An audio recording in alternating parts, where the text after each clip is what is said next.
모두를 위한 모두텍스TV입니다. 최근 근로복지공단이 고용보험과 산재보험의 사각지대를 유발하는 가짜 3.3 사업소득 신고를 근절하겠다고 대대적인 홍보를 하고 있는데요. 근로복지공단이 말하는 가짜 3.3 사업소득 신고, 이게 무엇이고 소득의 구분 방법과 소득 구분에 따른 세금, 4대 사회보험, 퇴직금 등 문제에 대해서 쉽게 설명드리겠습니다.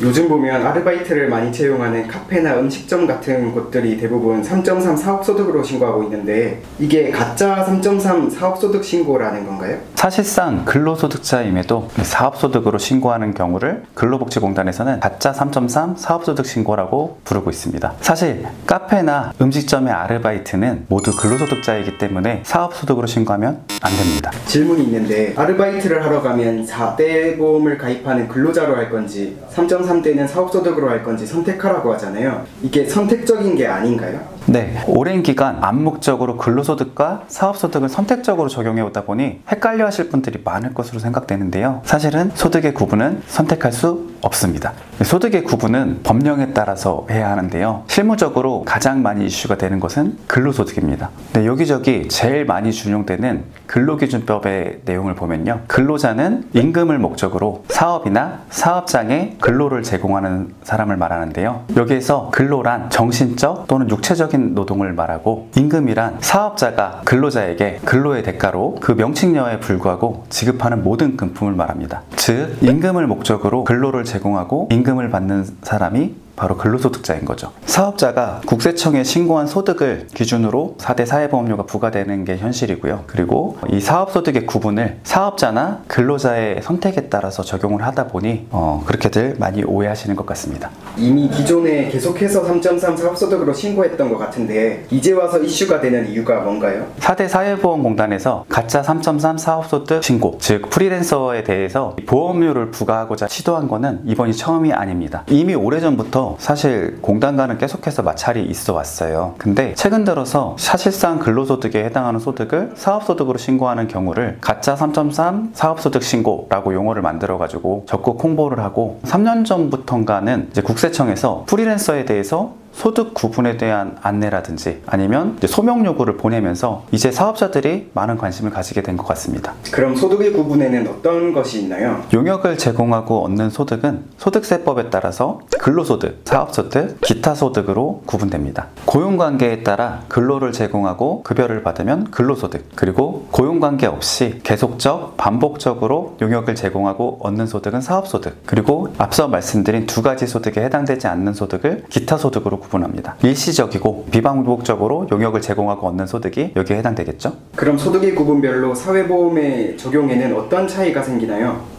네, 모든 걸 말씀드리기에는 한계가 있을 것 같고, 간단하게 설명드리자면 시간제 근로자를 포함한 일용직 근로자는 고용보험과 산재보험만 가입을 하게 되고요. 그리고 일용직 근로자를 제외한 근로자, 이분들은 4대 사회보험을 모두 가입하게 되는데 직장 가입자로서 가입을 하게 됩니다. 그리고 기타 소득자나 사업소득자는 지역 가입자로서 국민연금과 건강보험을 가입하게 됩니다. 직장 가입자는 소득에 보험료율을 곱해가지고 보험료를 산정하게 되는데요. 지역 가입자 같은 경우에는 이 소득에 대한 보험료 외에 재산에 대해서 부가점수라는 걸로 환산을 해서요, 그 부가점수당 천재 기준으로 점수당 208.4원을 곱해서 산출되는 보험료를 추가로 부담해야 합니다. 그럼 소득의 구분별로 세금에는 어떤 차이가 있나요? 네, 먼저 원천징수세율의 차이가 있는데요. 근로소득 같은 경우에는 일용근로소득과 일용근로소득을 제외한 근로소득으로 구분이 되거든요. 일용근로소득 같은 경우엔 15만원까지는 납부할 세금이 없고요. 15만원을 초과하는 소득에 대해서는 지방소득세를 포함해서 2.97%, 거의 3%죠. 그거를 소득세 등으로 떼게 되고, 정규직 근로자 같은 경우에는요, 간이세액표라는 걸 국세청에서 매년 고시를 하고 있어요. 그 간이세액표에 의해서 원천징수를 하게 됩니다. 사업소득 같은 경우에는 많이들 아시는 것처럼 3.3%, 그리고 마지막으로 기타 소득은 8.8%를 소득세 등으로 원천징수하게 됩니다. 그리고 두 번째로는 종합소득 합산 여부에서 차이가 있는데요. 사실 일용근로소득자 같은 경우에는 원천징수로서 납세 의무가 종결되지만, 일용근로소득자를 제외한 근로소득, 사업소득, 기타소득 같은 경우에는 어차피 합산해서 종합소득세 신고를 해야 되거든요. 그래서 동일한 내용으로 볼 수 있는데 딱 한 가지 기타 소득자가 만약에 연간 받은 기타 소득이 750만 원 이하라면 그때는 종합소득세 신고 여부를 선택적으로 할 수 있습니다. 그리고 소득금액의 계산에서 차이가 있는데요. 근로소득 같은 경우에는 법에서 정하고 있는 근로소득공제를 차감해가지고 과세할 소득을 계산하게 되고요. 사업소득 같은 경우에는 실제로 사업을 위해서 지출한 경비, 그 경비를 소득에서 차감해가지고 과세할 소득을 계산하게 되어 있고, 마지막으로 기타소득 같은 경우에는 법에서 정하고 있는 요율이 60%예요. 본인이 받은 소득에서 60%를 필요경비로 인정해서 차감하고 나머지 40%가 과세할 소득이 되게 됩니다. 상으로 가장 많이 문제가 되는 게 퇴직금하고 주휴수당 문제인데요. 이 퇴직금이나 주휴수당 같은 경우에는 근로기준법상 근로자에 해당되면 당연히 지급을 해야 되는 거기 때문에 소득세법상 사업소득으로 원천징수를 했다고 하더라도 실제 근로기준법상 근로자에 해당된다면 당연히 지급을 해야 합니다. 오늘 주제가 가짜 3.3 소득에 대한 건데 사업자분들에게 팁을 주신다면 어떤 게 있을까요? 과거에는 많은 분들이 실제 급여를 지급하는 근로자가 있음에도 근로소득 신고를 하지 않았어요.